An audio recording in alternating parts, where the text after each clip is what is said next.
Hello everyone, welcome to विश्वास classes. ये हमारा सेकंड वीडियो रहेगा इकोनॉमिक सर्वे का। इसके अंदर हम लोग चैप्टर वाइज समरी डिस्कस करेंगे। इस वीडियो में हर एक चैप्टर के जो इंपॉर्टेंट समराइज पॉइंट्स हैं, हाइलाइट्स हैं, इस वीडियो के अंदर डिस्कस की जाएंगी। Without wasting your time video में आगे चलते हैं। सबसे पहले इसके अंदर आया था state of the economy. State of the economy क्या है, यहाँ पे आप थोड़ा डिटेल जाएंगे। ये पार्ट आपके आरबीआई ग्रेड बी और नाबार्ड ग्रेड ए के लिए बहुत ज्यादा जरूरी है। यहां से जो भी हमारा आधा पौन घंटा शुरू होगा इसके अंदर। स्टेट ऑफ द इकोनॉमी में क्या बोला है? The global environment remains fragile, पहली चीज, with growth holding up better than expected but risk elevated एमिड intensifying geopolitical tensions. तो दूसरी चीज क्या बोली गई? Geopolitical tensions. और उसी में साथ में है ट्रेड फ्रेगमेंटेशन और फाइनेंशियल वल्नरेबिलिटीज। तो जो ग्लोबल एनवायरमेंट के लिए बोला गया स्टेट ऑफ द इकोनॉमी में क्या बोला गया है? पहली चीज उसकी कंडीशन क्या है? फ्रेजाइल है।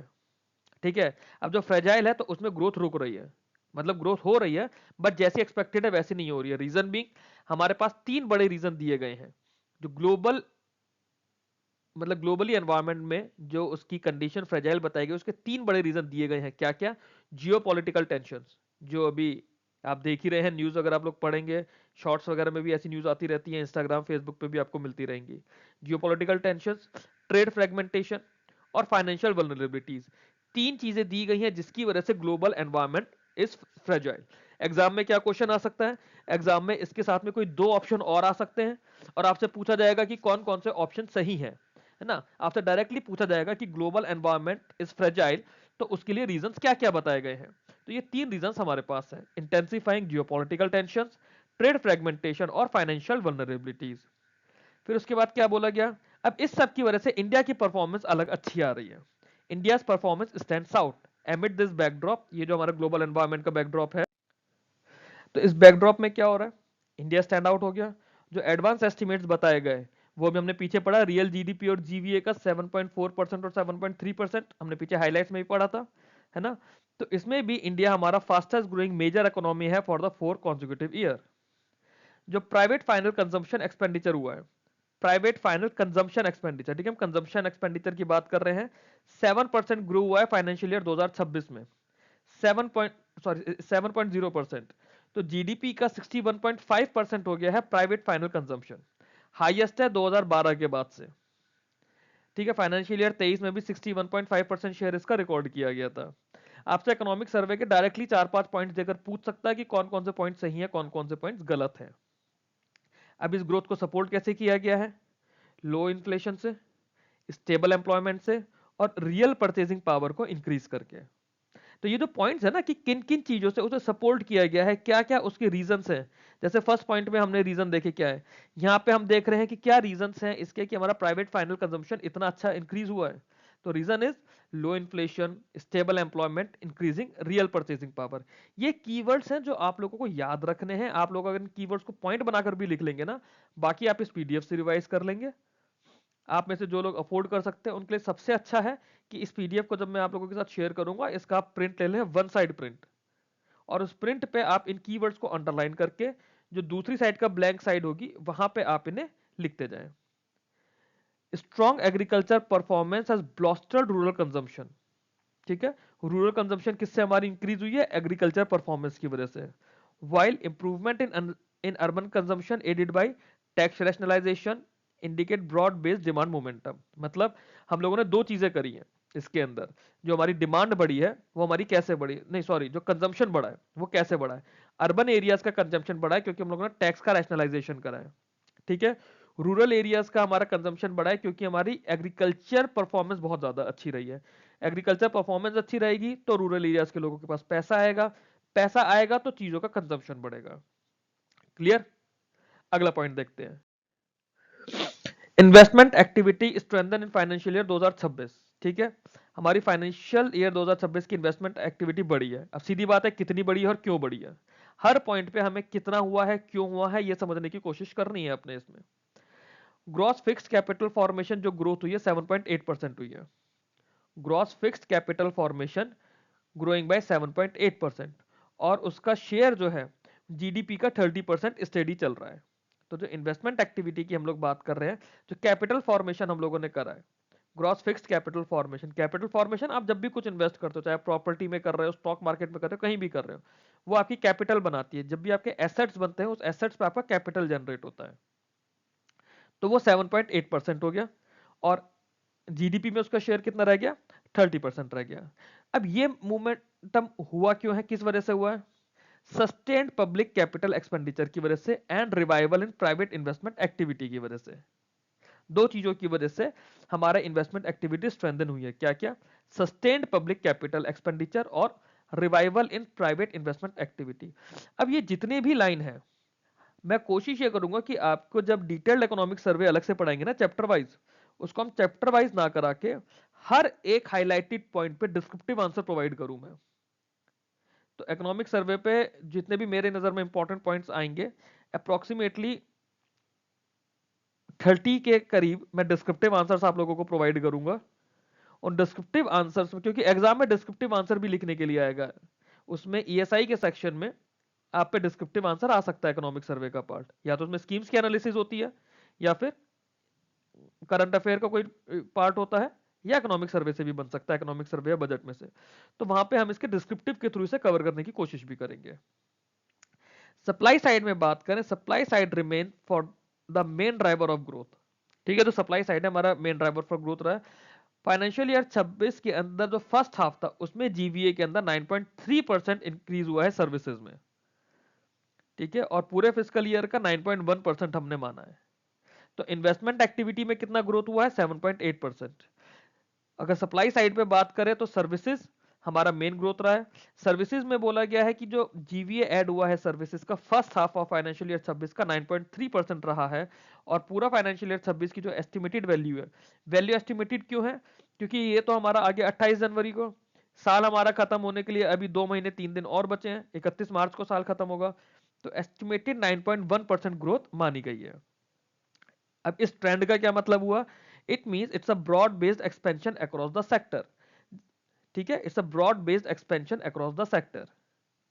ये की लाइंस है जो जो मैं आप लोगों को अंडरलाइन करके बता रहा हूँ, की पॉइंट्स और कीवर्ड्स हैं ये सब। इन सब पे आरबीआई ग्रेड बी और नाबार्ड ग्रेड ए, आईआरडीएआई आपसे पूछ सकता है। फिजिकल डेवलपमेंट्स की बात करते हैं, अगला चैप्टर। थीम थी इसकी anchoring stability through credible consolidation. Physical developments anchoring stability through credible consolidation. अब आप सोचिए, आपके डिस्क्रिप्टिव में अगर यही आ जाए, evaluate India physical development anchoring stability through credible consolidation, तो आप यही 8-10 लाइनें जो इसमें मैंने दी हैं, आप उन्हें लिख दीजिए डिटेल में। सबसे पहला, government prudent physical management had strengthen credibility and reinforce confidence in India's macro economic and physical framework. ठीक है, तो जनरल इंट्रोडक्टरी लाइन आपकी हो गई। ठीक है, कि गवर्नमेंट की जो प्रूडेंट फिजिकल मैनेजमेंट है, उससे हमारी एक क्रेडिबिलिटी इंप्रूव हुई है ना, इंडिया के मैक्रोइकोनॉमिक और फिजिकल फ्रेमवर्क की क्रेडिबिलिटी बढ़ी है। This led to 3 sovereign credit rating upgrades in 2025। ये इंपॉर्टेंट चीज हो गई, 3 सोवरेन क्रेडिट रेटिंग अपग्रेड्स आए हैं। किस किस ने दिए? मॉर्निंग स्टार डीबीआरएस ने दिया, ठीक है, एसएनपी ग्लोबल रेटिंग्स ने दिया, और आर एंड आई ने दिया है। तो 3 इन कंपनीज ने हमारी सोवरेन क्रेडिट रेटिंग को अपग्रेड किया फाइनेंशियल ईयर 2025 में। अब एग्जाम में ये भी पूछा जा सकता है आपसे कि किन किन कंपनीज ने, किन किन रेटिंग एजेंसीज ने हमारी सोवरेन क्रेडिट रेटिंग को इंप्रूव किया है। ठीक, आगे सेंटर की जो रेवेन्यू रिसीट्स हुई है, वो जो एवरेज 8.5% ऑफ जीडीपी चल रहा था फाइनेंशियल ईयर 2016 से 20 में, वो 9.25% जीडीपी हो गया है हमारा फाइनेंशियल ईयर 2025 में। ठीक है, रेवेन्यू रिसीट्स हमारी 9.25% ऑफ जीडीपी हो गई है। अब ये इंप्रूवमेंट क्यों हुआ है? Improvement was driven by non corporate tax collection which rose from 2.4% of GDP to 3.3% of GDP. Non corporate tax collection जो हमारे इंडिविजुअल लोग टैक्स देते हैं या बाकी सारे टैक्सेस होते हैं, जो ओवरऑल टैक्स कलेक्शन हुआ है अपार्ट फ्रॉम कॉर्पोरेट कंपनीज, जो क्योंकि इसमें प्री और पोस्ट पैंडेमिक हम लोगों ने लिया है, तो प्री पैंडेमिक 2.4% ऑफ जीडीपी आता था, अब वो इंक्रीज होकर 3.3% ऑफ जीडीपी हो गया है। दैट मींस आपसे अगर टैक्स का कंपैरिजन पूछा जाए, टैक्सेशन पर पूछा जाए, तो आपका टैक्सेशन आपका इंप्रूव हुआ है। जो पब्लिक पार्टिसिपेशन था टैक्सेशन में, पहले उनका 2.4% ऑफ जीडीपी था प्री पैंडेमिक, पोस्ट पैंडेमिक वो अब 3.3% ऑफ जीडीपी हो गया है।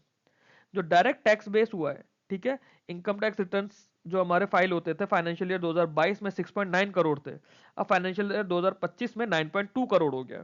तो आप देख सकते हैं कितना अच्छा इंक्रीज हो रहा है हमारा, ऑलमोस्ट 25% है। हाँ, 25% ही इंक्रीज हुआ है फाइनेंशियल ईयर 22 से 25 तक। जो डायरेक्ट टैक्स का हमारा आईटीआर लोग फाइल करते थे, आईटीआर फाइल करने से पता चलता है कि लोग कितना टैक्स दे रहे हैं। जो हमारा 6.9 करोड़ था 2022 में, वो अब 2025 में 9.2 करोड़ हो गया है। Higher return filings reflect improved compliance, greater use of technology in tax administration, and growing number of individuals entering the tax net at their income rises. तो जैसे जैसे लोगों की इनकम बढ़ रही है वो टैक्स ब्रैकेट में आते जा रहे हैं, टैक्स पे कर रहे हैं, और हमारी कंट्री को रेवेन्यू जनरेट हो रहा है। जो ग्रॉस जीएसटी कलेक्शन हुआ है अप्रैल दिसंबर 2025 का, ठीक है, अप्रैल और दिसंबर 2025 के जीएसटी कलेक्शन की हम लोग बात कर रहे हैं, कितना हुआ है 17.4 लाख करोड़।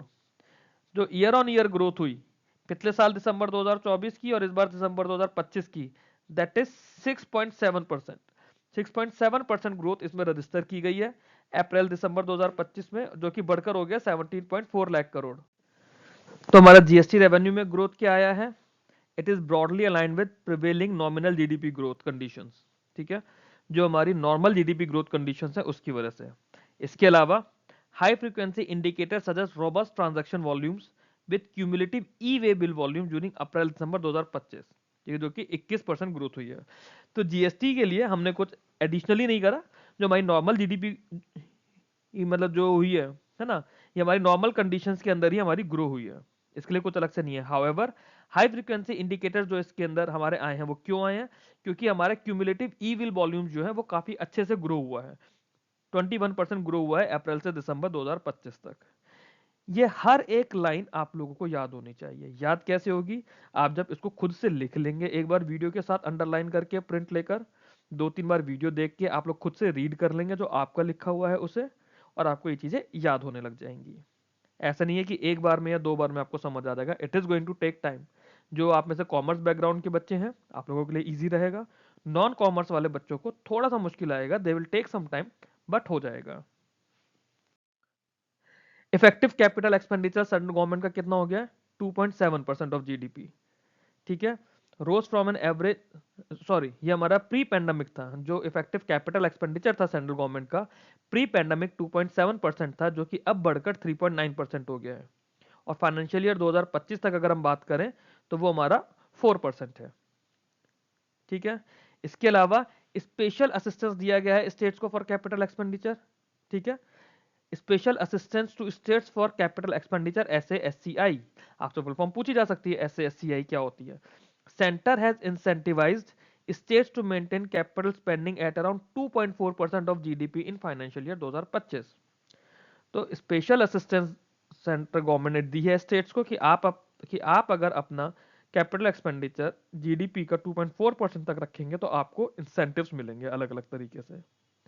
जो कंबाइंड फिजिकल डेफिसिट है स्टेट गवर्नमेंट्स का, वो कितना है 2.8% of GDP. Combined physical deficit of state governments हमारा 2.8% ऑफ जीडीपी रहा है in the post pandemic period, but ये ऑलमोस्ट सिमिलर है प्री पैंडेमिक के भी बराबर। बट रिसेंट ईयर्स में क्या हुआ है, 3.2% तक बढ़ गया है, ठीक है। तो जब 2.8% से बढ़ के 3.2% हो गया तो फिजिकल डेफिसिट हमारा क्या होता है, जो भी सरकार की अर्निंग सॉरी इनकम आ रहा है और सरकार का खर्चा हो रहा है, उसके बीच का जो फर्क है वो हमारा फिजिकल डेफिसिट होता है। आमतौर पे क्या होता है कि हमारी अर्निंग्स कम होती है, इनकम कम है सरकार की, और सरकार के खर्चे ज्यादा है। तो जितने ज्यादा खर्चे ज्यादा होंगे एज कंपेयर टू इनकम, ऐसा समझ लीजिए कि सरकार अगर 100 रुपए कमा रही है और 110 रुपए खर्च करने पड़ रहे हैं सरकार को, तो सरकार के ऊपर प्रेशर आ गया ना कि भाई वो 10 रुपए कहाँ से मैनेज होगा, लोन लेगा क्या करेगी सरकार, तो वो हमारा फिजिकल डेफिसिट हो गया 10 रुपए। तो यहाँ पे फिजिकल डेफिसिट कितना बढ़ गया है फाइनेंशियल ईयर 25 का, 3.2%। इसकी वजह से स्टेट फाइनेंसेस या फिर स्टेट गवर्नमेंट के ऊपर अब एक थोड़ा सा प्रेशर आ गया है। India reduce is general government debt to GDP ratio, ठीक है, general government debt sorry general जो हमारा government debt to GDP ratio है 7.1% तक रिड्यूस हो गया है सिंस 2020। पब्लिक इन्वेस्टमेंट अभी भी हाई है, but debt to GDP ratio जो है गवर्नमेंट का वो 7.1% रह गया है, ठीक है। आगे चले, नेक्स्ट चैप्टर है हमारा monetary management and financial intermediation refining the regulatory touch. ठीक है। इसमें सबसे पहले हमारा मॉनेटरी एक्सपेक्ट्स क्या है, जो हमारा मॉनेटरी और फाइनेंशियल सेक्टर्स है, फाइनेंशियल ईयर 26 में काफी अच्छी परफॉर्मेंस दिखाई है, underpinned by strategic policy action and structural resilience across financial intermediation channels. दो चीजें हैं हमारे अच्छे मॉनेटरी और फिस्कल सेक्टर्स के परफॉर्मेंस के, क्या क्या, स्ट्रेटेजिक पॉलिसी एक्शंस और structural resilience across financial intermediation channels. तो इससे हमारा मॉनेटरी एक्सपेक्ट्स या फाइनेंशियल सेक्टर हमारे अच्छी परफॉर्मेंस दिखाया है इन दोनों की वजह से। बैंकिंग सेक्टर पे बात करें तो सबसे पहली चीज तो हमने ये देखी थी कि जो जीएनपीए रेशियो है सितंबर 2025 का 2.2% हो गया है और नेट एनपीए रेशियो 0.5% हो गया है। ठीक है, तो मल्टी डिकेडल लो लेवल है, और लो लेवल है मतलब जो जीएनपीए है ये तो काफी सारे सालों में, काफी सारे डिकेड्स में सबसे कम आया है इस बार, और सिमिलरली नेट एनपीए भी हमारा बहुत ज्यादा कम आया है सितंबर 2025 का। शेड्यूल्ड कॉमर्शियल बैंक्स की बात हो रही है, इसमें कोऑपरेटिव बैंक, रूरल बैंक्स ये सब नहीं है, सिर्फ शेड्यूल्ड कॉमर्शियल बैंक्स की बात हो रही है इसके अंदर। ठीक है, as on 31 December 2025 year on year growth जो हमारी शेड्यूल्ड कॉमर्शियल बैंक्स की है, ईयर ऑन ईयर ग्रोथ जो दिसंबर 2024 में थी वो 11.2% थी और दिसंबर 2025 में 14.5% है। अब ये बैंकिंग सेक्टर परफॉर्मेंस तो आप लोगों के लिए बहुत ज्यादा जरूरी है।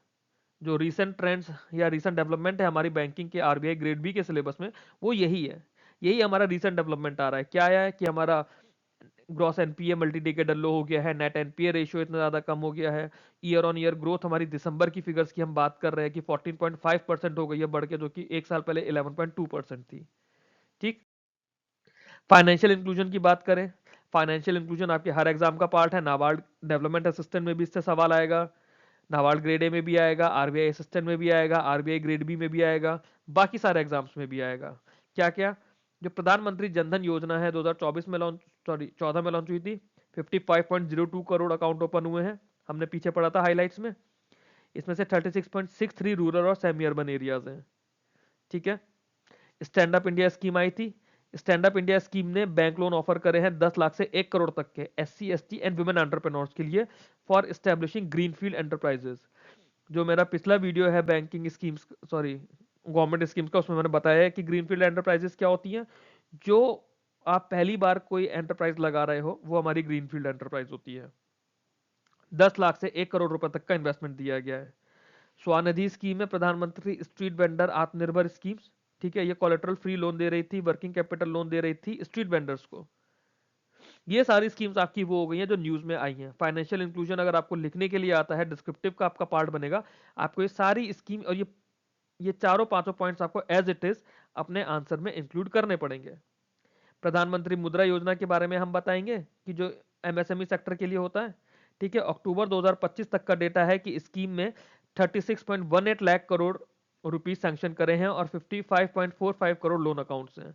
प्रधानमंत्री मुद्रा योजना के अंदर 36.18 लाख करोड़ रुपीस के लोन सैंक्शन हुए हैं, 55.45 करोड़ लोन अकाउंट्स इसमें हुए हैं। तो ये हमने फाइनेंशियल इंक्लूजन के डेवलपमेंट्स हैं हमारे। ठीक है, आगे चलें। जो आपको डाउट आ रहा है इसमें, जिस भी पॉइंट पे डाउट आ रहा है, कोई पॉइंट नहीं समझ आ रहा है, उसको कैसे याद रखना है नहीं समझ आ रहा है, आप उसका स्क्रीनशॉट लेके मेरे को टेलीग्राम चैनल पे पिंग कर दीजिए, मैं आपको बता दूंगा अलग से भी ऑडियो मैसेज के थ्रू। और इसमें क्या एक्सपेक्ट्स हैं फाइनेंशियल सेक्टर के। ड्यूरिंग फाइनेंशियल ईयर 26 हम दिसंबर 2025 की डेटा की बात कर रहे हैं, 235 lakh of demat accounts were added, 235 lakh demat account add हुए हैं, pushing the total count beyond 21.6 crore. ठीक है, की milestone was crossing the 12 crore mark for the unique investor in September 2025। जो हमने पीछे बात करी थी यूनिक इन्वेस्टर्स की, 12 करोड़ मार्क्स यूनिक इन्वेस्टर्स का क्रॉस हुआ है और उसका अप्रोक्सीमेटली 25% हमारे विमेंस रहे हैं। जो म्यूचुअल फंड इंडस्ट्री है, म्यूचुअल फंड इंडस्ट्री की बात करें तो 5.9 करोड़ यूनिक इन्वेस्टर्स आए हैं दिसंबर 2025 तक, 5.9 crore unique investors mutual funds के अंदर, of which 3.5 crore were from non tier 1 and tier 2 cities, underscoring the diffusion of financial participation beyond traditional urban center. मतलब मेट्रो सिटीज या जो आपके बड़े शहर है, उनसे पिछड़े शहर जो है, टीयर 2 टीयर 3 सिटीज जो होती है, टीयर 4 सिटीज जो होती हैं, वहां से भी हमारा पार्टिसिपेशन आ रहा है। अभी आप ये देखिए कि 5.9 करोड़ यूनिक इन्वेस्टर्स हैं, जिसमें से 3.5 करोड़ इन्वेस्टर्स आपके छोटे शहरों से हैं। तो पहले क्या होता था ना कि अब बड़े शहर के लोग हैं ज्यादा इन्वेस्ट कर रहे हैं, उन्हें ज्यादा पता है, नहीं, अब वो चीज सिर्फ बड़े शहरों तक लिमिटेड नहीं है, हमारे जो छोटे शहर हैं, जो सेमी अर्बन सेंटर्स हैं, वहां तक हमारे पास ये रीच जा रही है। टीयर 2, टीयर 3, टीयर 4 सिटीज में भी ये रीच जा रही है। तो वहां के लोग भी इन्वेस्टमेंट्स कर रहे हैं, अपना कैपिटल ग्रो कर रहे हैं। इंडिया का पहला इंटरनेशनल फाइनेंशियल सर्विस सेंटर था गिफ्ट सिटी में, ठीक है, वो हमारा ग्लोबल कैपिटल को अट्रैक्ट करने का काम कर ही रहा है। आउटलुक अगर इस सेक्टर की बात करें, ये इंपॉर्टेंट है। आउटलुक हमारे एग्जाम में डिस्क्रिप्टिव आंसर को कंक्लूड करने के लिए होता है। The systemic rise in regulatory quality has received international validation through financial sector assessment programme conducted jointly by IMF in World Bank, ठीक है। तो जो हमारी रेगुलेटरी क्वालिटी है, रेगुलेटरी क्वालिटी कौन कौन दे रहा है? प्राइमरली आरबीआई दे रहा है, इसके अलावा सेबी, आईआरडीआई, पीएफआरडीए दे रहा है। 4 मेजर रेगुलेटर्स है ना हमारे, ठीक है। तो फाइनेंशियल सेक्टर असेसमेंट प्रोग्राम एक कंडक्ट कराया था आईएमएफ और वर्ल्ड बैंक ने। अब ये कब कराया था? मैं उस समय करंट अफेयर्स नहीं देख रहा था, मेरे को याद नहीं 2025 में कब कराया होगा, बट जब भी कराया था, अगर कोई आपसे पूछे कि जी 8 महीने 10 महीने पुराना करंट अफेयर आ रहा है कि ये न्यूज आ गई, नहीं, ये न्यूज आपको इकोनॉमिक सर्वे की वजह से मिली है। तो एफएसएपी क्या है? फाइनेंशियल सेक्टर असेसमेंट प्रोग्राम किसने कंडक्ट कराया था? आईएमएफ और वर्ल्ड बैंक ने, ठीक है। इंडिया को इसमें रेगुलेटरी क्वालिटी की इंप्रूवमेंट पता चली है और वैलिडेशन मिला है इस प्रोग्राम के अंदर। Both reports noted an increasingly resilient, diversified and inclusive financial system. Total financial sector assets हमारे 187% है जीडीपी के कैलेंडर ईयर 2024 में, ठीक है। कैलेंडर ईयर 2024 में हमारे फाइनेंशियल सेक्टर के टोटल एसेट्स 187% ऑफ जीडीपी है। और कैपिटल मार्केट हमारा एक्सपेंड हुआ है 144% से लेके 175% तक। जो पहले 2017 में 144% ऑफ जीडीपी था, वो बढ़कर हो गया है 175% of GDP in calendar year 2024। The assessment found that the bank and NBFC possess adequate capital buffers even under severe stress scenarios।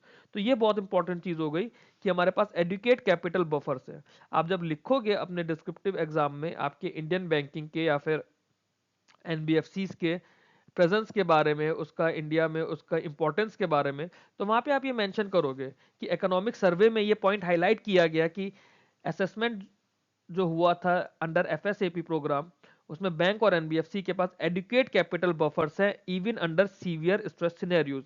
अब ये इसने किस चीज को कॉम्प्लीमेंट करा है? जो हमारे बेसल 3 नॉर्म्स थे उसको कॉम्प्लीमेंट करा है, क्योंकि बेसल 3 नॉर्म्स में हम लोगों ने कैपिटल बफर्स को इंट्रोड्यूस करा और यहां पे हमने बोल दिया कि कैपिटल बफर्स हमारे अच्छे हो गए हैं। दैट मींस बेसल 3 का इंप्लीमेंटेशन कितना अच्छा है, ये एक लाइन आपको बता पा रही है। समझे इस बात को?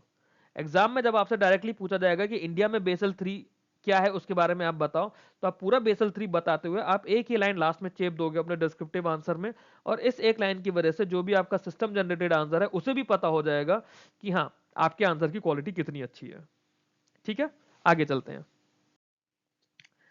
एक्सटर्नल सेक्टर की बात करें, प्लेइंग द लॉन्ग गेम इसकी थीम है। जब कैलेंडर ईयर 2005 और 2024 की अगर हम लोग बात करें, तो इंडिया का शेयर ऑफ ग्लोबल मर्केंडाइज, ठीक है, 1% से बढ़ के 1.8% बढ़ गया है। अभी हम लोगों ने पीछे हाईलाइट में डिस्कवर करा था। While its share of global commercial services exports 2% से बढ़ के 4.3% बढ़ गया है। तो मर्केंडाइज एक्सपोर्ट हमारा 1% से 1.8% बढ़ा है, और ग्लोबल कॉमर्शियल सर्विसेज का एक्सपोर्ट 2% से बढ़ के 4.3% हो गया है। अब यूएनसीटीएडी का ट्रेड एंड डेवलपमेंट रिपोर्ट आई 2025 की, ठीक है, उसमें बोला गया India ranked among the leading economies in trade partner diversification, ranking third in global south and recording a trade diversity score higher than all global north economies. तो कितनी important चीज हो गई है, ग्लोबल साउथ में इंडिया थर्ड आया है और सारे ग्लोबल नॉर्थ इकोनॉमीज में इंडिया का स्कोर हाई रहा है। किसके अंदर बोली गई है? यूएनसीटीएडी की ट्रेड एंड डेवलपमेंट रिपोर्ट 2025 की। क्लियर? इंडिया का जो टोटल एक्सपोर्ट है फाइनेंशियल ईयर 25 में 825.3 बिलियन डॉलर्स हो गया है। फाइनेंशियल ईयर 25 में इंडिया का टोटल एक्सपोर्ट 825.3% हो गया है, जो कि 6.1% ईयर ऑन ईयर ग्रोथ आई है। ठीक, नॉन पेट्रोलियम एक्सपोर्ट्स की अगर बात करें तो वो हिस्टोरिकली हाई हुआ है 374.3 बिलियन डॉलर्स तक। नॉन हिस्टोरिक रिपोर्ट्स की अगर हम लोग एक्सपोर्ट की बात करें, 374.3 बिलियन डॉलर इंक्रीज हुआ है फाइनेंशियल ईयर 2025 में। और नॉन पेट्रोलियम, नॉन जेम्स और ज्वेलरी एक्सपोर्ट की बात करें तो nearly 4/5 of the aggregate merchandise export हुआ है।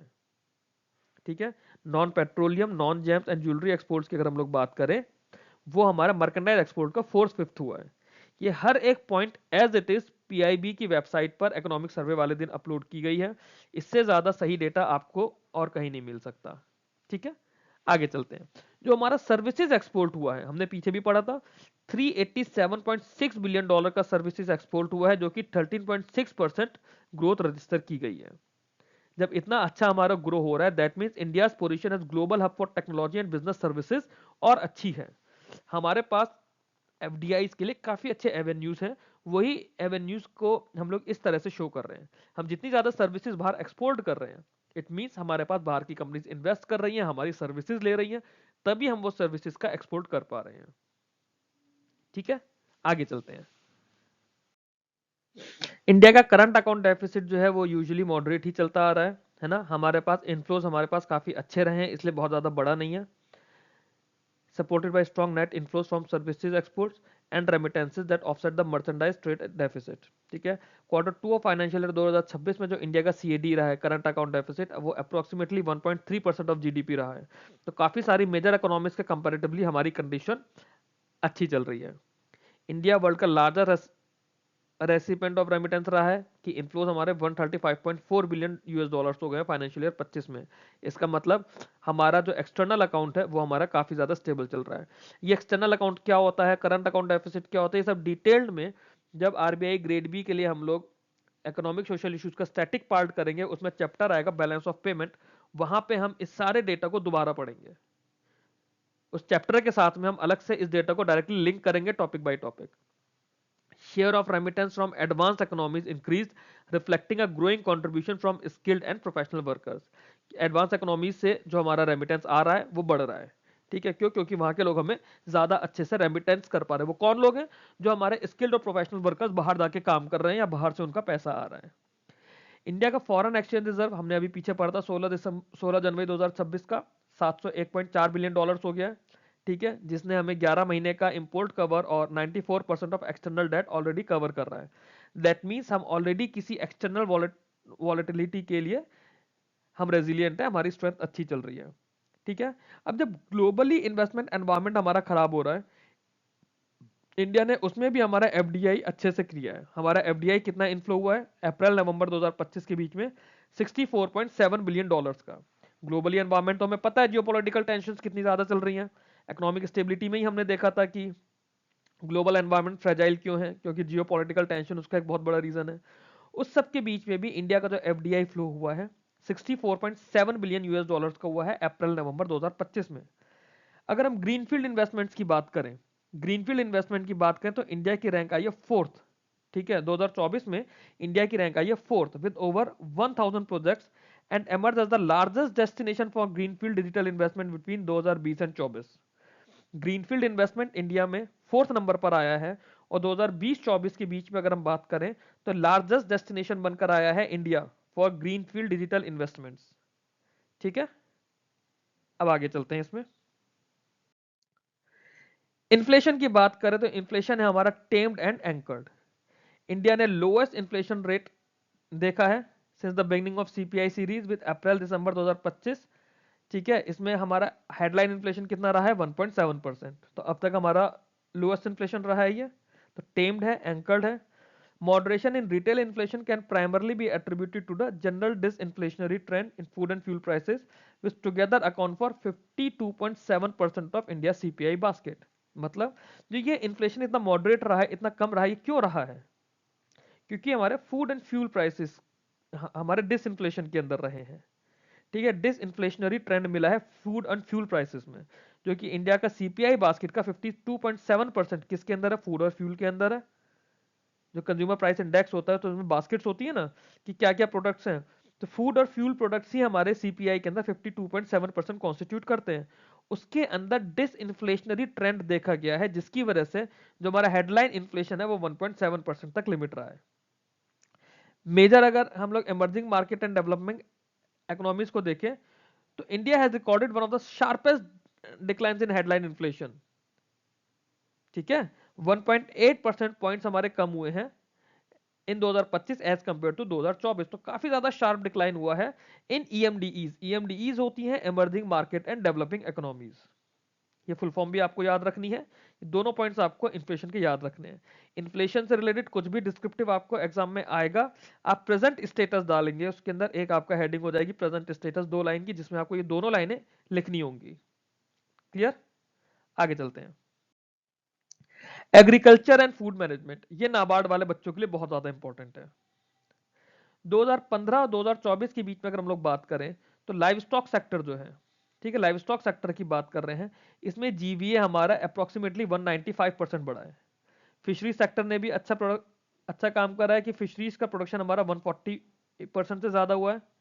ठीक है, ये हम इस टाइमलाइन की बात कर रहे हैं फिशरीज के लिए। लाइव स्टॉक हमारा फाइनेंशियल ईयर 15 से फाइनेंशियल ईयर 24 तक 195% बढ़ा है उसका जीवीए।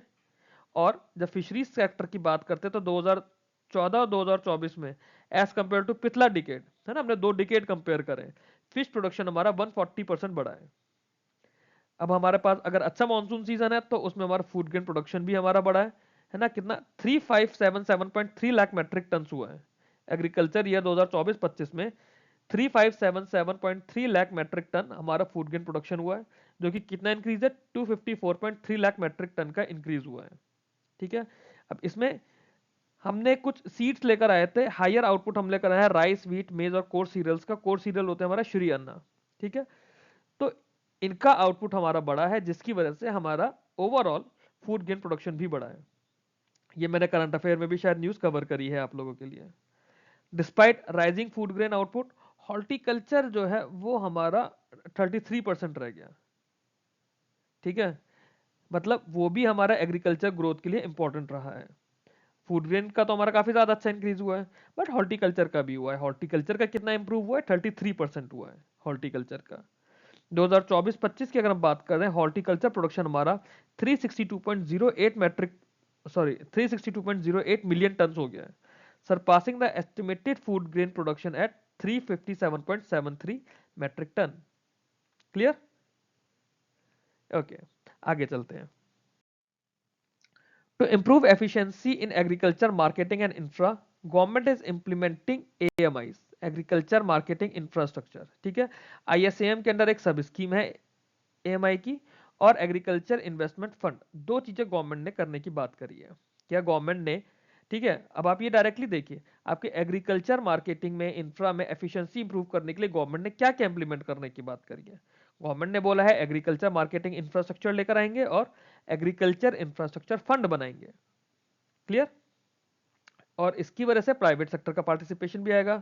प्राइस डिस्कवरी जो है हमारी ई नैम स्कीम के थ्रू, ठीक है, price discovery has enhanced through e NAM scheme. और 31 दिसंबर 2025 तक की बात करें तो 1.79 करोड़ फार्मर्स ऑन बोर्ड हो चुके हैं।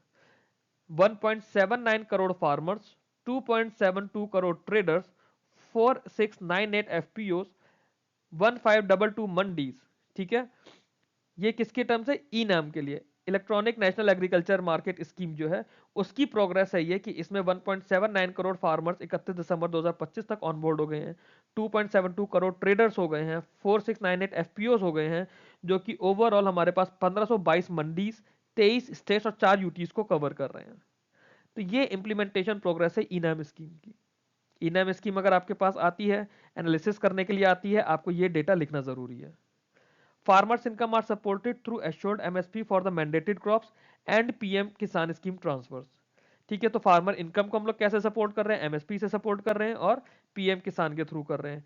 इसके अलावा प्रधानमंत्री किसान मानधन योजना है जो कि पेंशन सपोर्ट दे रही है ना, किसानों को सोशल प्रोटेक्शन के लिए, इनकम सिक्योरिटीज के लिए प्रधानमंत्री किसान मानधन योजना। अब ये जो स्कीम्स है ये आपके नाबार्ड के लिए जरूरी है, जो जो स्कीम का नाम यहाँ पर आ गया, ISAM का नाम आ गया, इनाम का नाम आ गया, है ना, प्रधानमंत्री किसान सम्मान निधि का नाम आ गया, किसान मानधन योजना का नाम आ गया। अब ये जो नाम आ गए हैं जब स्कीम्स के, तो स्कीम आपके एग्जाम्स के लिए जरूरी हो जाती है। ये स्कीम क्या करती है, पेंशन सपोर्ट देती है, strengthening farmers income security and social protection. अब पीएम किसान ने अपने इंसेप्शन से more than 4.09 crore rupees already disburse कर दिए हैं और 21 इंस्टॉलमेंट्स दी हैं। और मानधन योजना के अंदर 24.92 लाख फार्मर एनरोल हो चुके हैं एज ऑन दिसंबर 2025।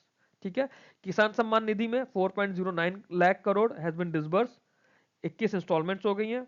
और प्रधानमंत्री किसान मानधन योजना के अंदर 24.92 लाख फार्मर ऑलरेडी रजिस्टर हो चुके हैं या एनरोल हो चुके हैं। ठीक है, आगे चलते हैं। सर्विसेज सेक्टर की बात करें, थीम है इसकी stability to new frontiers. Service sector का जो शेयर है जीडीपी में वो हमारा 53.6% इंक्रीज हुआ है फाइनेंशियल ईयर 2026 में, मतलब इसके फर्स्ट हाफ में। ठीक है, सर्विसेज का जो शेयर है इन जीवीए हाईएस्ट एवर रहा है 56.4%। तो जीडीपी है 53.6% बढ़ा है जीडीपी के रेस्पेक्ट में, और जीवीए में अब तक का हाईएस्ट रहा है 56.4%। ठीक है, which shows the rising weight of modern tradable and digitally delivered services. India is the world seventh largest exporter of services. ठीक है, वर्ल्ड का सेवंथ लार्जेस्ट एक्सपोर्टर है इंडिया सर्विसेज का, with it share in global services trade more than doubling from 2% to 4.3%। अभी हमने पीछे भी पढ़ा था ये चीज, यहां पर दोबारा पढ़ रहे हैं इस पॉइंट को।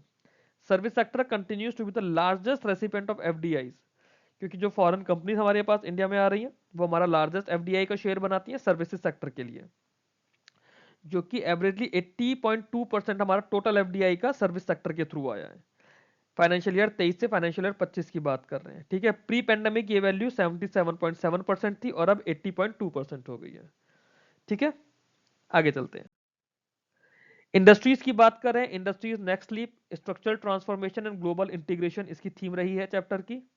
इसमें क्या कह रहा है, जो इंडस्ट्रियल एक्टिविटी रही है हमारी फाइनेंशियल ईयर 26 की वो स्ट्रेंथन हुई है। इंडस्ट्री का जीवीए 7% बढ़ा है इन द फर्स्ट हाफ, हम लोगों ने पीछे भी पढ़ा था इसको। मैन्युफैक्चरिंग ग्रोथ हमारी एक्सेलरेट हुई है। मैन्युफैक्चरिंग ग्रोथ का जो जीवीए है 7.72% बढ़ा है क्वार्टर 1 में और 9.13% क्वार्टर 2 में, हम लोगों ने पढ़ा था। प्रोडक्शन लिंक इनिशिएटिव्स को भी हमने पढ़ा था पीएलआई स्कीम के बारे में कि 14 सेक्टर्स कवर हुए हैं जिसमें 2 लाख करोड़ रुपए का इन्वेस्टमेंट आया है। 18.7 लाख करोड़ रुपीस का इसमें इंक्रीमेंटल प्रोडक्शन हुआ है और 12.6 लाख जॉब्स सितंबर 2025 तक आई है। इन्हीं सब चीजों को जब हम स्कीम्स के थ्रू करेंगे तो आप लोगों को समझना और आसान होगा, क्योंकि वहां पे सिर्फ स्कीम के साथ उसका डेटा होगा, है ना। जब इंडिया के इंडस्ट्रियल सेक्टर के लिए हम लोग 2-3 डिस्क्रिप्टिव आंसर्स करेंगे, उसमें हम इस डेटा को डालेंगे, तो आप लोगों को आंसर कैसे लिखना है, डेटा कैसे यूज करना है समझ आएगा। इंडिया का जो इनोवेशन परफॉर्मेंस है, ठीक है, वो हमारा स्ट्रेंथन हो रहा है। ग्लोबल इनोवेशन इंडेक्स में हम लोग बात करें 2019 में जहां पे हमारी वैल्यू 66 रैंक थी, 2025 में वो वैल्यू हमारी 38 आ गई है। Under global innovation index India की rank has improve from 66 in 2019 to 38 in 2025। ठीक, अभी जो ग्लोबल इनोवेशन इंडेक्स है ना, ये न्यूज आई थी हमारी सितंबर में। ठीक है, अब आप एक टाइम इमेजिन करो कि आपका पेपर है, मई में कोई एग्जाम है आपका, या फिर इससे जून में कोई एग्जाम है, और आपसे पूछ लिया जाए इंडिया का ग्लोबल इनोवेशन इंडेक्स में रैंक क्या है, तो क्या वो सितंबर की न्यूज पूछ रहा है 9 महीने पुरानी? नहीं, वो 4 महीने पुरानी आपकी इकोनॉमिक सर्वे की न्यूज आपसे पूछ रहा है। तो ये चीज आप लोगों को थोड़ा रिलेट करनी पड़ेगी, हमें एग्जाम से पहले के 5 महीने बहुत ज्यादा जरूरी होते हैं, 5 महीने ज्यादा जरूरी होते हैं। उसके अलावा कुछ न्यूज या कुछ चीजें आपके बजट, आपके करंट अफेयर्स का पार्ट होता है, जैसे आपका बजट हो गया और इकोनॉमिक सर्वे हो गया।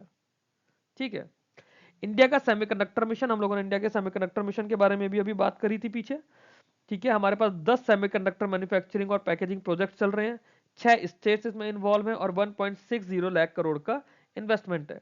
इंडिया के सेमीकंडक्टर मिशन को हमने 3 चीजों में समराइज कर दिया है, 10 semiconductor products, sorry projects, 6 states और 1.60 लाख करोड़ का इन्वेस्टमेंट। क्लियर, आगे चलते हैं।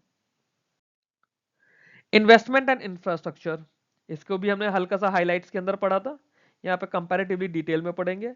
इन्वेस्टमेंट और इंफ्रास्ट्रक्चर की अगर हम लोग बात करें, गवर्नमेंट का एक्सपेंडिचर 4.2 टाइम्स बढ़ गया है। ठीक है, जो पहले प्री पेंडेमिक या फिर हम लोग फाइनेंशियल 18 की बात करें तो 2.63 लाख करोड़ था, फाइनेंशियल ईयर 26 में 11.21 लाख करोड़ हो गया है। ठीक है, 11.21 लाख करोड़ हो गया है। विद इफेक्टिव कैपिटल एक्सपेंडिचर कितना है फाइनेंशियल ईयर 26 में? 15.48 लाख करोड़। तो हमारा इंफ्रास्ट्रक्चर जो है की ग्रोथ ड्राइवर हम लोग मानकर चल रहे हैं। नेशनल हाईवे इंफ्रास्ट्रक्चर जो एक्सपेंड हुआ है हमारा, वो 60% इंक्रीज हुआ है। कितना हुआ है? 60% इंक्रीज हुआ है, जो कि फाइनेंशियल ईयर 14 के अंदर 91287 किलोमीटर की रोड्स हुआ करती थी, हाईवेज हुआ करते थे, अब वो वैल्यू दिसंबर तक 146572 किलोमीटर हो गई है। ठीक है, operational high speed corridors increasing nearly 10 fold, है ना, ये भी हमने पीछे पढ़ा था कि 550 किलोमीटर से बढ़ के 5364 किलोमीटर हो गए हैं 2014 से अब तक। रेलवे का इंफ्रास्ट्रक्चर का भी हमने पॉइंट बढ़ा था कि रेल नेटवर्क हमारा टोटल कितना हो गया, 69439 किलोमीटर को रूट हो गया है। ठीक है, 69439 किलोमीटर को रूट हो गया है एज ऑन मार्च 2025। और एडिशनली इसमें 3500 किलोमीटर का टारगेट एडिशन है, और 99.1% इलेक्ट्रिफिकेशन अचीव कर लिया है हमने अक्टूबर 2025 तक। कितना इलेक्ट्रिफिकेशन हो गया है रेलवे का, 99.1% इलेक्ट्रिफिकेशन अचीव कर लिया है। India has emerge as the world third largest domestic aviation market, ये भी हमने पीछे पढ़ा था। 74 एयरपोर्ट्स थे हमारे पास 2014 में, जो कि बढ़ के 164 एयरपोर्ट्स हो गए हैं 2025 में। तो ये इंडिया के इंफ्रास्ट्रक्चर को एक हाईलाइट करता है कि इंफ्रास्ट्रक्चर हमारा कितना जबरदस्त है। जो 74 एयरपोर्ट थे वो बढ़ के 164 हो गए हैं। जो हमारा रेल नेटवर्क है ना, 3500 किलोमीटर का रेल नेटवर्क हम लोगों ने टारगेट एडिशन करा है फाइनेंशियल ईयर 26 में। 99.1% हमारा इलेक्ट्रिफिकेशन ऑलरेडी अचीव कर लिया है हम लोगों ने अक्टूबर 2025 तक। ठीक है, पावर सेक्टर की बात करें तो सस्टेन्ड कैपेसिटी एक्सपेंशन हुआ है इसके अंदर। इंस्टॉल्ड कैपेसिटी हमारी 11.6% ईयर ऑन ईयर ग्रोथ हुई है ना। नवंबर 2025 तक जो पावर जनरेशन है हमारा 509.74 गीगावाट का पावर जनरेशन करा है। और जो डिमांड सप्लाई गैप है कि कितनी पावर की हमारी डिमांड और कितनी सप्लाई है, ठीक है, फाइनेंशियल ईयर 14 में ये 4.2% का गैप था, जो कि नवंबर 2025 में नील हो गया है। मतलब अब हमारे पास, पहले क्या होता था 2014 तक डिमांड ज्यादा थी इलेक्ट्रिक पावर की और सप्लाई हमारे पास कम थी, इसीलिए पावर आउटेजेस ज्यादा होती थी, लाइट ज्यादा जाती थी। अब क्या है, अब हमारे पास डिमांड सप्लाई गैप नील हो गया है। तो ये बहुत बड़ा अचीवमेंट है हमारा पावर सेक्टर का। Power sector reform delivered historic turn around with discoms recording positive PAT, ये भी हम लोगों ने अभी पीछे पढ़ा था। ठीक है, पॉजिटिव पैट हो गया है 2701 करोड़ रुपीस का फाइनेंशियल ईयर 25 में फॉर द फर्स्ट टाइम। ठीक है, इसके अलावा जो हमारे एटीएनसी लॉसेस होते हैं पावर के अंदर वो 22.62% थे फाइनेंशियल ईयर 14 में, जो कि ये पावर एटुनेशन एंड केबल लॉसेस होते हैं। ठीक है, जो पावर हमारी ट्रांसफर हो रही है पावर स्टेशन से अब तक, शायद वो होता है, मैं श्योर नहीं हूँ एटीएनसी लॉसेस क्या होते हैं पावर के अंदर। अगर आप में से कोई भी इलेक्ट्रिकल साइड का बच्चा हो, इलेक्ट्रिकल फील्ड का बच्चा हो जो ये वीडियो देख रहा हो, तो प्लीज एटीएनसी लॉसेस क्या होते हैं आप लोग कमेंट बॉक्स में बताइए, सो दैट बाकी व्यूअर्स को भी पता चल जाए। एटीएनसी लॉसेस जो होते हैं 22.62% थे 2014 में, जो कि कम होके 15.04% रह गए हैं फाइनेंशियल ईयर 2025 में। रिन्यूएबल एनर्जी का पॉइंट हमने पीछे भी पढ़ा था, है ना, 49.83% हमारा टोटल पावर जनरेशन का रिन्यूएबल एनर्जी चल रहा है। ठीक है, और इंडिया रिन्यूएबल एनर्जी में ग्लोबली थर्ड रैंक पर है। ये हमने पढ़ा था कि इंडिया की रैंक 3 है in overall renewable energy and installed solar capacity में। टेली डेंसिटी की अगर हम लोग बात करें तो 86.76% हो गया है, और 5G सर्विसेज जो है 99.9% ऑफ डिस्ट्रिक्ट्स में अवेलेबल हो गई है। ठीक है, over 81% of rural household has access to clean tap water under Jal Jeevan mission as of October 2025। तो जल जीवन मिशन ये भी हमारी नाबार्ड के लिए, एग्रीकल्चर के लिए इंपॉर्टेंट स्कीम का एक पार्ट रहा है, रूरल डेवलपमेंट के लिए, अर्बन डेवलपमेंट के लिए। तो यहाँ पे आप देखिए कि वो स्कीम भी एक न्यूज में आ गई, और उसकी अचीवमेंट बताइए कि 81% ऑफ रूरल हाउस होल्ड्स के पास क्लीन टैप वाटर है एज ऑन अक्टूबर 2025। तो ये आपके नाबार्ड डेवलपमेंट असिस्टेंट के लिए इंपॉर्टेंट पॉइंट बन जाता है। स्पेस इंफ्रास्ट्रक्चर जो है हमारा स्पेडेक्स के थ्रू हमने बताया था कि ऑटोनोमस सैटेलाइट डॉकिंग है हमारा, और इंडिया ऐसा फोर्थ नेशन है जिसने स्पेडेक्स के through autonomous satellite docking achieve करी है। ठीक है, आगे चलते हैं। Environment and climate change building a resilient competitive and development driven India. तो 2025-26 फाइनेंशियल ईयर में 31 दिसंबर 2025 की बात कर रहे हैं। रिन्यूएबल एनर्जी हमने कितनी जनरेट करी है, 38.61 gigawatt of renewable energy capacity हमारी हो गई है, जिसके अंदर 30.16 गीगावाट सोलर पावर है, 4.47 गीगावाट विंड पावर है, 0.03 गीगावाट बायो पावर है, और 3.24 गीगावाट हाइड्रो पावर है। तो सोलर पावर हम लोग सबसे ज्यादा बना रहे हैं, इसीलिए इंडिया की रैंक 3 आ रही है इसमें। ठीक है, आगे चलते हैं। एजुकेशन एंड हेल्थ, अब ये बहुत ज्यादा इंपॉर्टेंट है, क्योंकि आपका रूरल डेवलपमेंट का भी पार्ट है, इकोनॉमिक एंड सोशल इश्यूज का भी पार्ट है। इंडिया के पास one of the world largest school systems है, जिसके अंदर 24.69 करोड़ स्टूडेंट्स हैं। 24.69 crore students, 14.71 lakh schools, 1.01 crore teachers. ठीक है, India has made notable gains in school enrolment. School enrolment हम लोगों ने पीछे पढ़ा था, जिसमें हम लोगों ने एक टर्म पढ़ी थी ग्रॉस एनरोलमेंट रेशियो। ठीक है, gross enrolment ratio primary stage पे 90.9% है। प्राइमरी स्टेज कौन सा, ग्रेड 1 to 5। 90.3% है अपर प्राइमरी में, जिसमें हम लोगों ने 6 to 8 पढ़ा। सेकेंडरी स्टेज है हमारे पास क्लास 9-10 के लिए। हायर सेकेंडरी स्टेज में हमारे पास और कम है, 58.4% है, जो कि ग्रेड 11-12 के लिए। अब इसके लिए हमारे पास कौन सी स्कीम्स ऐसी थी जिनकी वजह से ये इंप्रूवमेंट हो रहे हैं या फिर हमारा अच्छा हो रहा है? तो पोषण शक्ति निर्माण है और सामग्री शिक्षा अभिमान है। तो ये दो स्कीम्स आपकी एजुकेशन की इंपॉर्टेंट हो जाती हैं। आपके करंट अफेयर्स का भी पार्ट बन गई हैं, ये स्टैटिक स्कीम्स का भी पार्ट बनी हुई है। आपके आने वाले सभी एग्जाम में ये स्कीम्स के बारे में पूछा जा सकता है। जो जो स्कीम्स हम इकोनॉमिक सर्वे में पढ़ रहे हैं या जो जो स्कीम हम बजट में पढ़ेंगे, दोनों स्कीम्स का सेपरेट वीडियो रहेगा। Apart from ministry wise scheme में तो उन्हें कवर करेंगे ही करेंगे, फिर इन स्कीम्स को हम अलग से भी कवर करेंगे कि schemes discussed in economic survey and schemes discussed in union budget. उसके बाद हम उनके डिस्क्रिप्टिव क्वेश्चंस करेंगे, जिसमें हम पर्टिकुलर सेक्टर की स्कीम्स का इवैल्यूएशन करेंगे, एनालिसिस करेंगे। आगे चलते हैं। हायर एजुकेशन की बात करें तो number of higher education institutions India में 2014-15 में 51534 थे, जो कि बढ़ के 70,018 हो गए एज ऑफ जून 2025।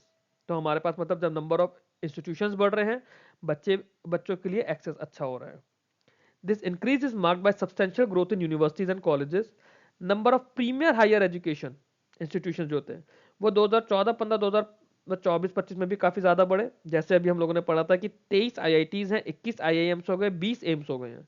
इसके अलावा 2 इंटरनेशनल IIT कैंपस बन रहे हैं हमारे जंजीबार में और आबू धाबी में। नेशनल एजुकेशन पॉलिसी के अंदर हायर एजुकेशन सिस्टम के अंदर काफी रिफॉर्म्स आए हैं, जैसे नेशनल क्रेडिट फ्रेमवर्क आया है NCRF का। ठीक है, it aims to blend academic and skill based learning, और ये 170 यूनिवर्सिटीज ने NCRF को अडॉप्ट करा है। एकेडमिक बैंक बनाया है क्रेडिट का, the academic bank of credit. इसके अंदर 2660 इंस्टीट्यूशंस को कवर किया गया है, जिसमें 4.6 करोड़ आईडी ऑलरेडी इशू हो चुके हैं। 2.2 करोड़ अपार इसके अंदर बने। ठीक है, ये अपार आईडी के बारे में पीछे भी बात हुई थी करंट अफेयर्स में, हमने पढ़ा था कि छत्तीसगढ़ का हाईएस्ट एनरोलमेंट हुआ है इसमें। Automated permanent academic account registry है ये। ठीक है, तो हमारा एकेडमिक बैंक ऑफ क्रेडिट है, जिसके अंदर 2660 इंस्टीट्यूशंस है। ठीक, 153 यूनिवर्सिटीज ने फ्लेक्सिबल एंट्री एग्जिट पाथवेज दिए हैं, बाई एनुअल एडमिशंस दिए हैं, सो दैट एनईपी का टारगेट ऑफ 50% जीईआर 2035 तक हम लोग अचीव कर पाए। अब आपका ये भी एग्जाम में हो सकता है कि एनईपी का टारगेट 50% किस ईयर तक अचीव करना है ना। हमें एनईपी के अंडर ग्रॉस एनरोलमेंट रेशियो 50% करना है, किस ईयर तक का टारगेट है वो 2035 सॉरी हाँ 2035 तक का टारगेट है, ईयर 2035 तक का। ठीक है, आगे करते हैं। हेल्थ की बात करें तो सिंस 1990 ये हम लोगों ने पीछे पढ़ा था कि हमारा मैटरनल मोर्टेलिटी रेट 86% कम हुआ है। ठीक है, जो कि ग्लोबल एवरेज 48% हुआ है, हमारा 86% हुआ है, तो मतलब हम लोगों ने कितना बेटर किया है ग्लोबल लेवल से। इसके अलावा जो अंडर 5 मोर्टेलिटी रेट होता है बच्चों का, उसमें 78% डिक्लाइन हम लोगों ने अचीव करा है। ग्लोबली 61% हुआ और हम लोगों ने 78% किया है। और नियोनेटल मोर्टेलिटी रेट ये ग्लोबली 54% कम हुआ है, हम लोगों ने 70% डिक्लाइन करा है। तो हम लोग हेल्थ की बात करें तो maternal mortality rate, under 5 mortality rate और नियोनेटल मोर्टेलिटी रेट, तीनों में हम लोगों ने कंपैरेटिवली काफी अच्छा परफॉर्म करा है as respect to the global average. Infant mortality rate की अगर हम लोग बात करते हैं तो ये भी हमारा 37% रिड्यूस हुआ है ओवर द पास्ट डिकेड। ठीक है, पहले क्या था 2013 तक हमारे पास पर 1000 लाइव बर्थ में 40 डेथ्स होती थी, जो कि 2023 तक रिड्यूस होकर 25 हो गई हैं। तो इसमें भी हम लोग शायद हमें थोड़ा और इंप्रूव करने की जरूरत है as compare to the other 3 rate जो हमने 0.5 में पढ़े, बट इसमें भी हम लोग इंप्रूव कर रहे हैं एंड विद द टाइम हम लोगों को और इंप्रूवमेंट की नीड है यहाँ पे। आगे चलते हैं। एम्प्लॉयमेंट एंड स्किल डेवलपमेंट की बात करें। ठीक है, now total of 56.2 crore people है ना, 15 और 15 से ज्यादा साल वाले 56.2 crore people Q2 of financial year 26 में एम्प्लॉयड थे, reflecting creation of around 8.7 lakh new jobs as compare to the Q1। ठीक है, तो उसे क्वार्टर की बात करें फाइनेंशियल ईयर 26 जून और सितंबर क्वार्टर की, कि जून के कंपैरेटिवली सितंबर में 8.7 लाख न्यू जॉब्स आई हैं। Annual survey of industries cover किया गया, जिसके अंदर मैन्युफैक्चरिंग सेक्टर को कवर किया गया है ना। उसके अंदर क्या बताया गया कि 6% ईयर ऑन ईयर ग्रोथ हुई है in employment over the previous year, मतलब ओवर 10 लाख जॉब बनी है फाइनेंशियल ईयर 2024 में as compare to 2023। Labour code को हम लोगों ने इसके अंडर फॉर्मली गिग और प्लेटफॉर्म वर्कर्स को रिकॉग्नाइज किया गया है, उनकी सोशल सिक्योरिटी बढ़ाई गई है, वेलफेयर फंड्स और बेनिफिट पोर्टेबिलिटी किया गया है। जनवरी 2026 तक ई श्रम पोर्टल की डिटेल्स हमारे पास आई थी, जिसके अंदर 31 करोड़ अनऑर्गेनाइज वर्कर्स के बारे में पता चला, और उसमें भी विमेन्स हमारे 54% थे टोटल, मतलब हाफ से ज्यादा हमारे पास विमेन थे ई श्रम पोर्टल पे। ठीक है, दैट मीन्स जो हमारा जेंडर फोकस वेलफेयर स्कीम्स है उसकी रीच अच्छी हो रही है। हमें कैसे पता चल रहा है जो जेंडर फोकस वेलफेयर स्कीम्स है उनकी रीच अच्छी हो रही है? इस सभी डेटा से। ठीक है, आगे चलते हैं। एनसीएस के बारे में भी हम लोगों ने पीछे पढ़ा था। एनसीएस था हमारा नेशनल कैरियर सर्विस। इसके अंदर क्या था? Job seekers, employers, training providers, total हमारे पास 59 मिलियन रजिस्टर्ड जॉब सीकर्स हैं और 5.3 मिलियन जॉब प्रोवाइडर्स हैं। ठीक है, इसके अलावा national scheme for upgradation of ITI आई थी। उन्होंने क्या बोला है कि 1000 गवर्नमेंट आईटीआई को अपग्रेड करना है। उसमें 200 हब आईआईटीज बनाए जाएंगे, 800 स्पोक आईआईटीज बनाए जाएंगे through smart classroom, modern lab, digital content and industry align long and short term courses. तो नेशनल स्कीम है फॉर अपग्रेडेशन ऑफ आईटीआईज। इसने क्या प्रपोज करा है? इसके अंदर 1000 गवर्नमेंट आईटीआईज को हमें इंप्रूव किया जाएगा। उन 1000 में 200 हमारे हब आईटीआईज बनेंगे और 800 हमारे स्पोक आईटीआईज बनेंगे। उनमें डिजिटल क्लासरूम्स होंगे, मॉडर्न लैब्स होगी, डिजिटल कंटेंट होगा और जो भी कोर्सेज है वो इंडस्ट्री अलाइंड होंगे। ठीक, आगे चलते हैं। Rural development and social progress from participation to partnership. World Bank has raised the poverty line from $2.15 to $3 a day, adjusting for the purchasing power of money to 2021 prices। ठीक है, अब जो ये रिवाइज इंटरनेशनल पॉवर्टी लाइन हमारी आई है, ठीक है, इसमें क्या है? इंडिया के जो पॉवर्टी रेट्स हैं ये कितने थे? 2022-23 का 5.3% था फॉर एक्सट्रीम पॉवर्टी और 23.9% रहा for lower middle income poverty. ठीक है, अब जो गवर्नमेंट का सोशल सर्विस का एक्सपेंडिचर हुआ है ना, उसके अंदर राइजिंग ट्रेंड आया है। कितना? 7.9% ऑफ जीडीपी हुआ है। ये बजटरी एस्टिमेट्स कहलाते हैं और 7.7% होते हैं रिवाइज एस्टिमेट जो साल खत्म होने के बाद आते हैं। अभी जो आया है बजटरी एस्टिमेट है 7.9%। तो जो पिछले साल का इकोनॉमिक सर्वे में कुछ आया होगा, क्या आया होगा? 2024-25 का बजटरी एस्टिमेट आया होगा। बट जब पूरा फाइनेंशियल ईयर खत्म हो गया उसके बाद उन एस्टिमेट्स को रिवाइज किया जाता है दोबारा कैलकुलेट करके। तो 2025-26 का 7.9% है सोशल सर्विसेज एक्सपेंडिचर के लिए हमारा, और 2024-25 का रिवाइज एस्टिमेट कितना है? 7.7%। और 2023-24 का कितना है? 7%। Health of the rural economy की बात करें तो ड्रोन सर्वे हुआ है यहाँ पे स्वामित्व स्कीम के अंदर, कितना? 3.28 लाख विलेजेस में। ठीक है, against the target of nearly 3.44 lakh villages. ठीक है, तो हमारा टारगेट कितना था? 3.44 लाख विलेजेस में ड्रोन सर्वे कराने का अंडर स्वामित्व स्कीम, और हमने कराया कितना? 3.28 लाख विलेजेस में। तो मतलब काफी अच्छे से हमारा ये चला है।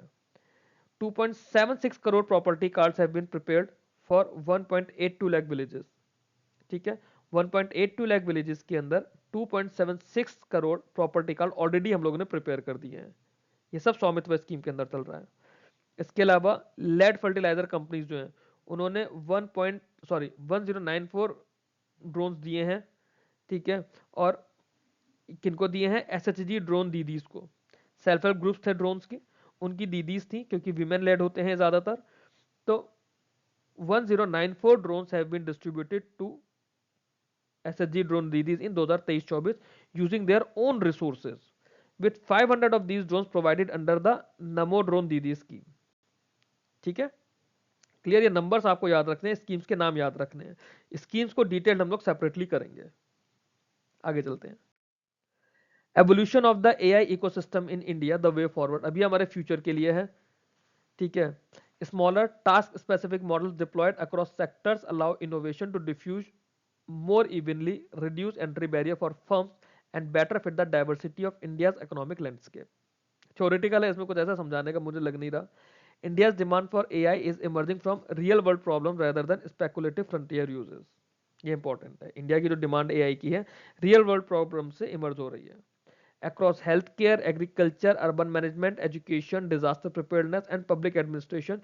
There's a growing appetite for AI systems that work on local hardware and operate in low resource settings. तो अगर AI से रिलेटेड आपको कुछ भी डिस्क्रिप्टिव आता है, ये आपका उसका कंक्लूजन का पार्ट इसमें दिया हुआ है। इकोनॉमिक सर्वे के अंदर एज इट इज दिया हुआ था पीआईबी की वेबसाइट पे, मैंने सेम वहां से कॉपी पेस्ट करा है। अगर आप लोगों को ज्यादा डिटेल में इस चीज को समझना हो तो जब हम ईएसआई को चैप्टर वाइज करेंगे अलग से, वहां पे हम लोग इसको कवर करेंगे। अर्बनाइजेशन की बात करें, making India cities work for its citizen, ये आपके सोशल इश्यूज का पार्ट है जो रूरल अर्बन माइग्रेशन का होता है। नमो Bharat regional rapid transit system जो आरआरटीएस है हमारा, ठीक है, illustrates how high speed regional connectivity can reshape urban and peri-urban labor market by sharply reducing travel time between cities and their surrounding regions. Such system expand access to jobs, support polycentric growth, and ease pressure on the core metropolitan areas. जैसे अभी हमारे पास RRTS कहाँ चल रहा है, मेरठ से दिल्ली तक का चल रहा है। यूपी में मेरठ और दिल्ली इसको कनेक्ट करता है। 45 मिनट्स का रास्ता आरआरटीएस से हो गया, जो ट्रेन और इन सबसे करीब करीब 2 घंटे का रास्ता था, अब वो 45 मिनट्स का रह गया है। तो जो डेली वर्कर्स हैं, डेली सर्विस सेक्टर के लोग हैं, उन्हें कम्यूट करना इजी हो जाता है। ठीक है। From import substitution to strategic resilience and strategic indispensability, ये हम लोगों ने पढ़ा था पीछे भी। Swadeshi must be a discipline strategy as not all import substitution is either feasible or undesirable. ठीक है, हम लोग हर इंपोर्ट को सब्सटीट्यूट नहीं कर सकते, तो एक डिसिप्लिन स्ट्रेटेजी होनी चाहिए, डिसिप्लिन अप्रोच होनी चाहिए to indigestion, sorry to indigenisation. It is presented through 3 tiered framework, जो हम लोगों ने पीछे 3 tiered फ्रेमवर्क पढ़ा था, that distinguishes critical vulnerabilities with high strategic urgency, economic feasible capabilities and low strategic urgency और हाई कॉस्ट सब्सटीट्यूशन। इसमें था कि एक national input cost reduction strategy होगी that treats competitiveness as infra, recognizing affordable and reliable inputs. Progression किया जाएगा स्वदेशी से स्ट्रेटेजिक रेजिलियंस एंड, तो इसमें हम लोग क्या कर रहे हैं, हम लोग जब स्वदेशी से स्ट्रेटेजिक रिलायंस की बात कर रहे हैं तो स्ट्रेटेजिक रिलायंस है टू स्ट्रेटेजिक इंडिस्पेंसिबिलिटी, जो हमने पीछे भी समझने की कोशिश की थी। ठीक है, मतलब हमें इसमें क्या करना होगा, इंटेलिजेंट इंपोर्ट सब्सटीट्यूशन करना होगा। हमें ये देखना होगा, ये नहीं कि हम सारे ही इंपोर्ट का सब्सटीट्यूट कर दें, नहीं, हमें अपनी स्ट्रेंथ को देखना पड़ेगा और धीरे धीरे इंपोर्ट को सब्सटीट्यूट करना पड़ेगा। Import substitution invest in national strength and ultimately embeds India in a global system, so the world moves from thinking about buying Indian to buying Indian without thinking. ये हमारा मूवमेंट करना है। ठीक है, तो इंपोर्ट्स को हमारे ग्रो करने के लिए या हमारे पास स्वदेशी के लिए हमें क्या करना है, ये 3 पॉइंट्स हमें दे दिए गए इकोनॉमिक सर्वे में। यही 3 पॉइंट्स हमारे स्वदेशी को बढ़ाने के लिए हैं और इसमें एक input national input cost reduction strategy पे हमें काम करना पड़ेगा, जिससे हमारा infra recognising affordable and reliable inputs, ठीक है, ये कॉम्पिटिटिवनेस बने इसके अंदर। क्लियर है। अब यहाँ पे हमारा इकोनॉमिक सर्वे का ये पार्ट कंप्लीट होगा।